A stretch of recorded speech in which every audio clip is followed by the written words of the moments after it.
بسم اللہ الرحمن الرحیم۔ السلام علیکم ڈیئر اسٹوڈینٹس، ہمارے آج کے لیکچر کا عنوان ہے غزل۔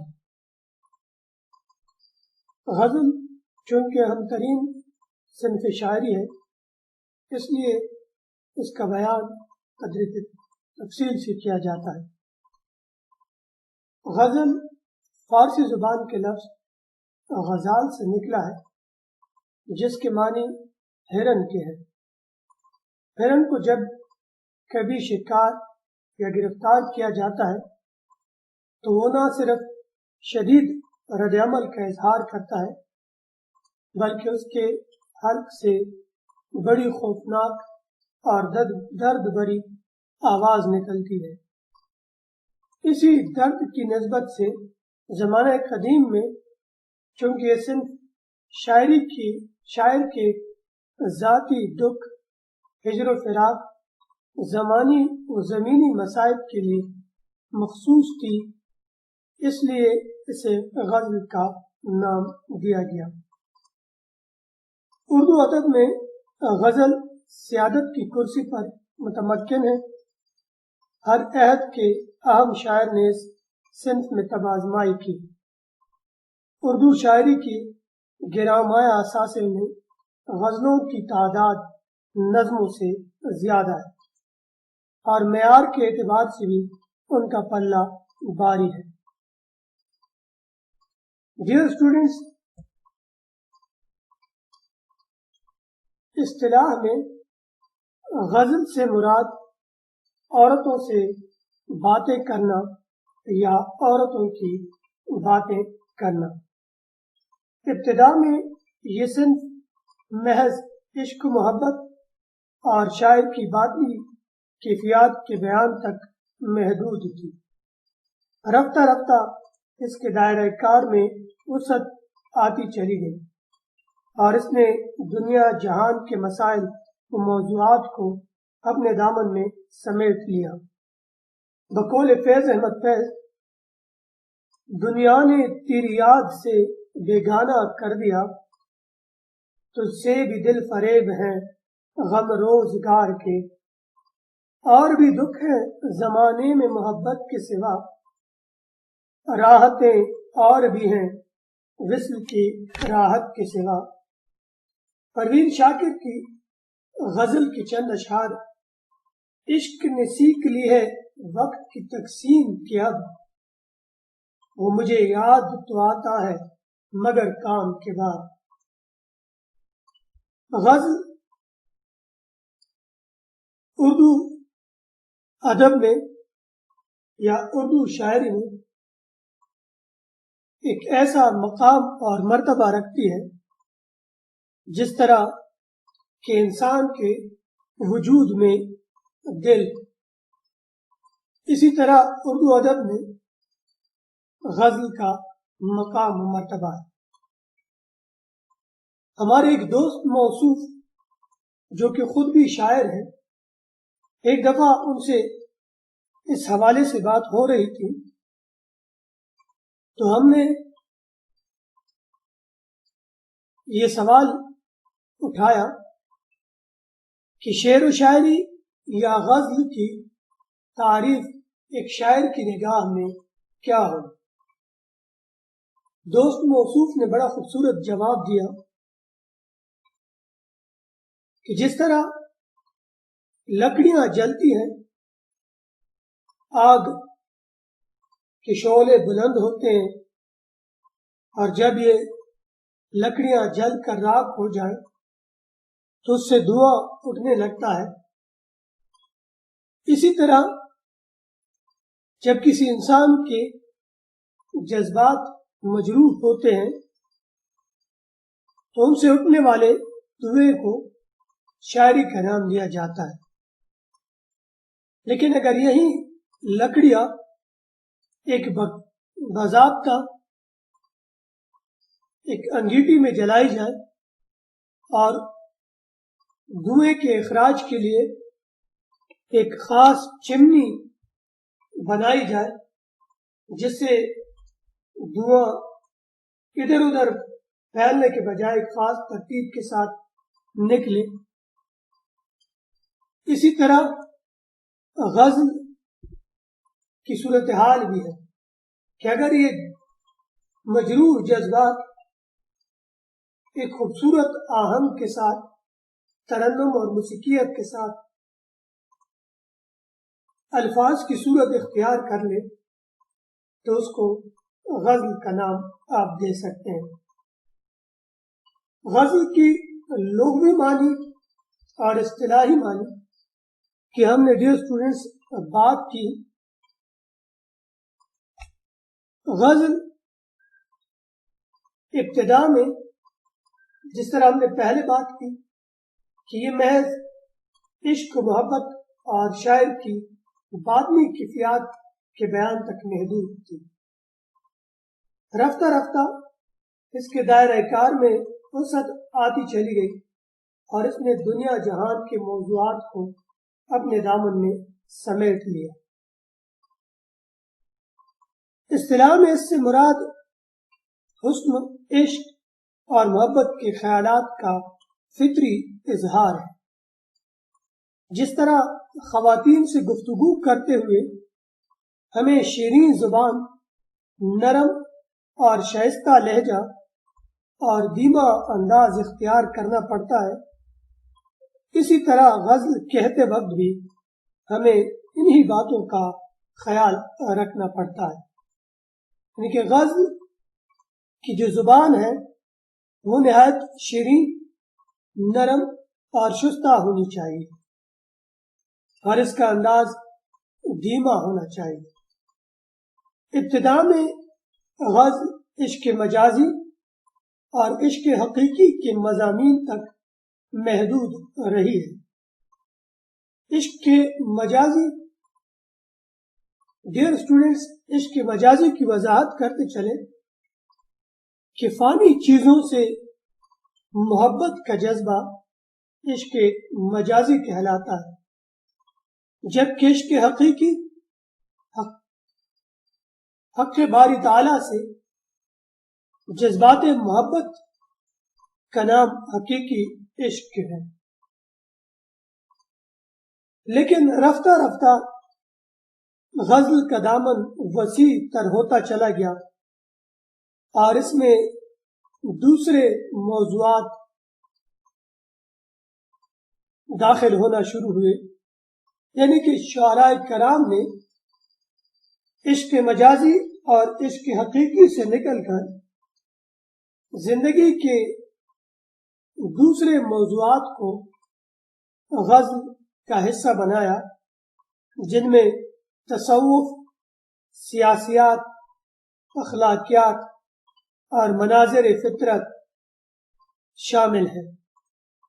یعنی کہ اب موجودہ دور میں غزل عشق حقیقی اور عشق مجازی کی قیود سے نکل کر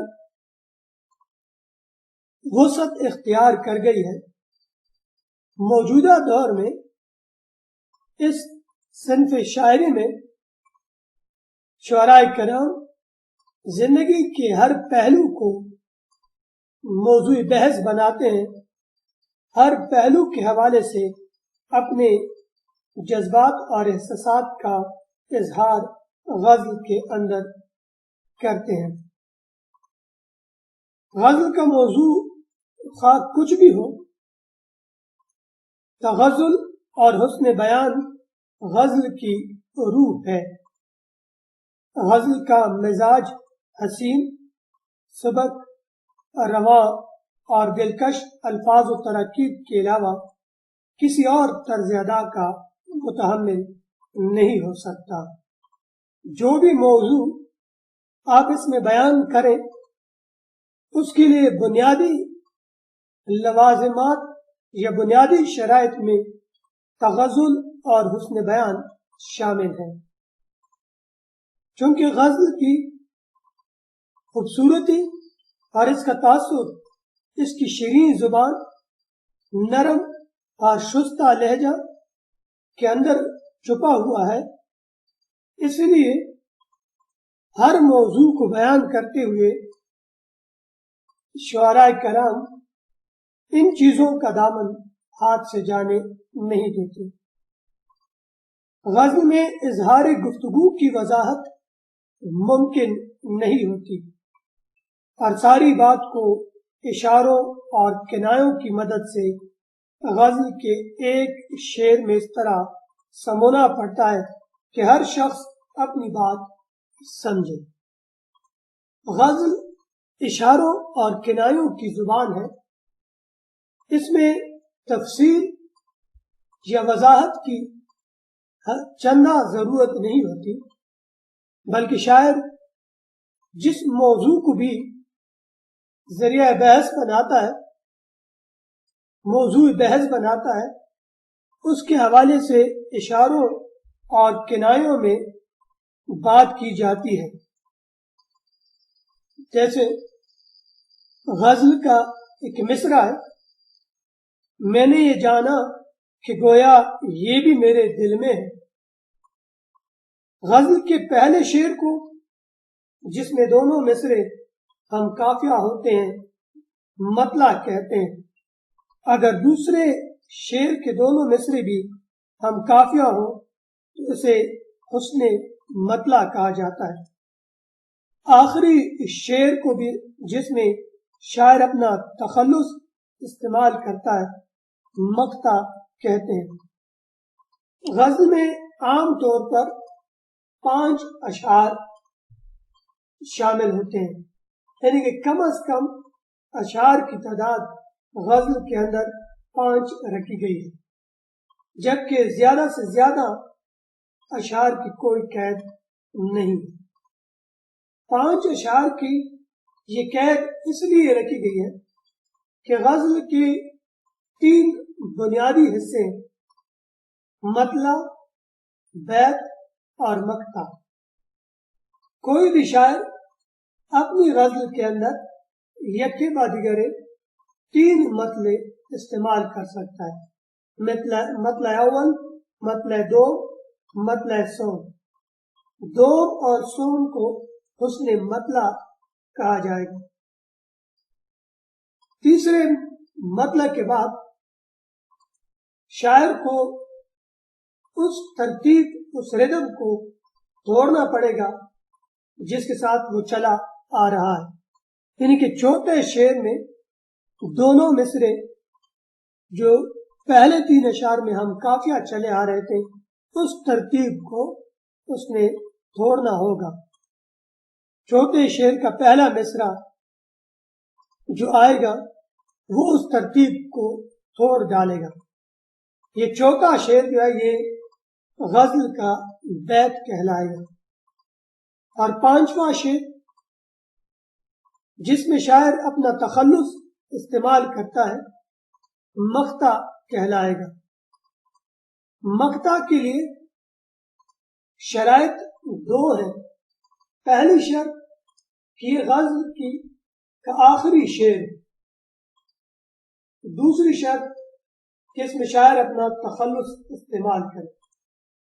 اگر غزل کا آخری شعر ہے اور شاعر نے اپنا تخلص استعمال نہیں کیا تو وہ غزل کا آخری شعر کہلایا جائے گا، نہ کہ مقطع۔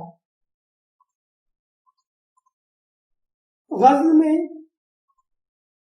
عام طور پر جو دیکھا گیا ہے تو 9 یا 11 اشعار کی غزلیں عموماً ہمارے شعراء کرام نے تحریر کی، لیکن یہ 9 اور 11 اشعار کی شرط نہیں ہے۔ دیگر اصناف سے ہٹ کر غزل کا ایک خاص مزاج اور ماحول ہوتا ہے۔ اس کا ہر شعر اپنی جگہ مکمل ہوتا ہے، یعنی کہ اس کا ہر شعر ایک اکائی کی حیثیت رکھتا ہے۔ اس میں شاعر اپنے مضمون کو مکمل طور پر بیان کرتا ہے۔ ہر ایک شعر کا موضوع اس شعر کے اندر تکمیل کو پہنچتا ہے۔ مثنوی، قصیدے اور مرثیے کی طرح اس میں کوئی مسلسل مضمون بیان نہیں کیا جاتا، بلکہ اس کا ہر شعر ایک مکمل اور خوبصورت پھول کی مانند ہوتا ہے، جس کی خوشبو اور جس کا رنگ سب سے نرالا ہوتا ہے۔ غزل میں بعض اوقات مسلسل مضمون بھی بیان کیا گیا ہے۔ ایسی غزلوں کو جس میں مسلسل مضمون باندھا جاتا ہے غزل مسلسل کہتے ہیں۔ ایسی غزلوں میں نظم کی طرح کسی ایک مضمون پر تمام غزل کہی جاتی ہے۔ بعض اوقات غزل میں 2 یا 3 شعر مربوط ہوتے ہیں اور ان کو ملانے سے مضمون مکمل ہوتا ہے۔ ایسے اشعار کو قطع بند کہتے ہیں۔ کبھی کبھی شاعر حضرات ایک غزل مکمل کرنے کے بعد اسی بحر ردیف اور قافیے میں دوسری غزل کہہ جاتے ہیں۔ اس قسم کی غزلوں کو 2 غزلہ، 3 غزلہ کہتے ہیں۔ غزل کا وہ شعر جو طبیعت کو بھا جائے اسے بیت الغزل کہا جاتا ہے۔ ڈیئر اسٹوڈنٹس، یہاں یہ وضاحت کرتا چلوں کہ بیت الغزل جو ہے یہ قاری کے مزاج کے اوپر منحصر ہوتا ہے کہ اسے غزل کا کون سا شعر خوبصورت یا پرتاثر لگا۔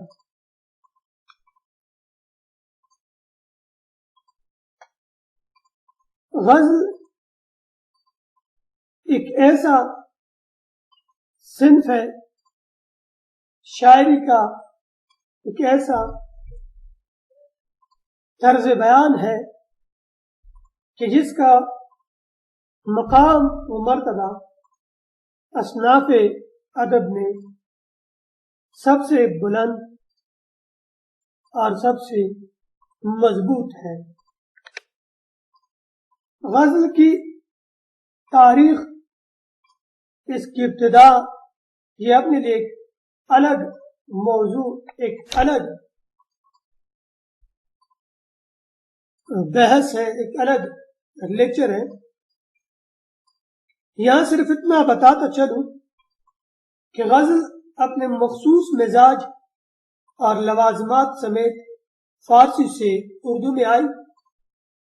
اردو میں اس کا آغاز سن 1670 عیسوی کے قریب دکن سے ہوتا ہے۔